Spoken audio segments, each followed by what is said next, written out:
and my mum were volunteering to set up for a dance at a country club. We'd already volunteered a few times, but this time we met a few other volunteers there. There was a woman and her son. So her son kept coming up to me and asking me questions about how to set up the tables and where they kept the food we were supposed to put out. So basically, all of the questions the guy who owned the place had already answered. I just figured he needed a friend. I wasn't creeped out until he started staring at me. I would look at him and he would look away. But right when I looked away out of the corner of my eye, I could see him looking at me again. I was kind of freaked out. So after I was done volunteering that day, my mum said we could leave. I went to get my coat and he followed me and asked me if I was coming to the dance. I told him no, and he looked like he was very mad at me, and he walked away. So me and my mum leave, and I forget about this guy. Then like 2 weeks later, I get this phone call, and I answer, and it's the guy I met at the volunteering place. He asked me if I'm busy that day, and I tell him, sorry, I am, and he yells at me and hangs up. I never gave him my number, and I wasn't sure how he got it. Then he called later that night, and said he was sorry for calling and yelling at me. He asked me if I'm busy the next day. I tell him sorry, but I am.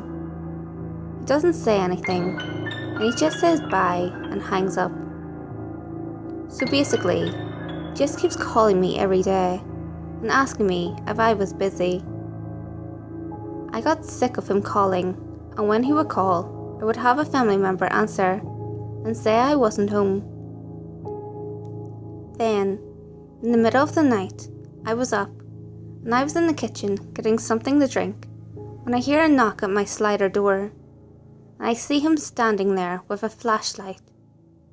I screamed and then ran to my parents' room. My dad gets up and he doesn't see him, and our door was locked, so we know he didn't get inside. I slept in their room, and then a few months passed. He calls my house again and asks me why I didn't let him in. I hang up on him and block his number. He gets another phone and calls my house and asks why his girlfriend, me, blocked his number. I told him I wasn't his girlfriend and he needs to leave me alone or I was going to call the cops. He chickens out for a few years. Then I'm in my senior year of high school and he comes to my door asking if I remember him. I tell him that I have a boyfriend and that he needs to go away.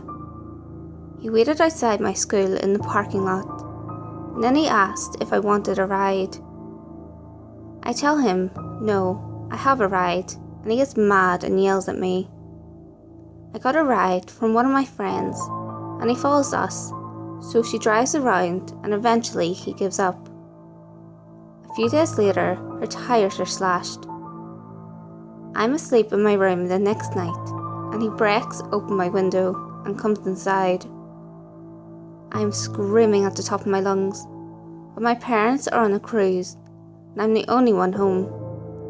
I was positive I was going to die. I finally stop screaming because I'm crying so hard, and he's just making it worse by trying to hug me and comfort me, and I start screaming for help. He says he's going to take me somewhere and we're going to run away together. And while he's saying his whole plan, the cops get there. He tried to run, but the cops caught him and then took him to prison. So now, it's years later and I'm married, and I find out the neighbour across the street heard me screaming and called the cops when she saw the window broken.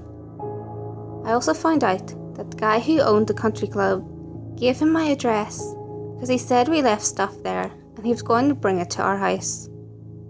So I've never volunteered anywhere besides schools ever since then. Hey guys, if you enjoyed this video, give it a thumbs up and share it with your friends. You can also leave a comment below. All feedback, good or otherwise, is always appreciated.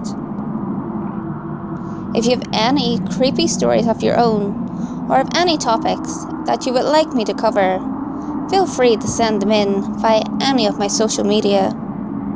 You can find all links to my social media in the description below. Until next time guys, make sure you lock your doors, stay safe, and I'll see you next video.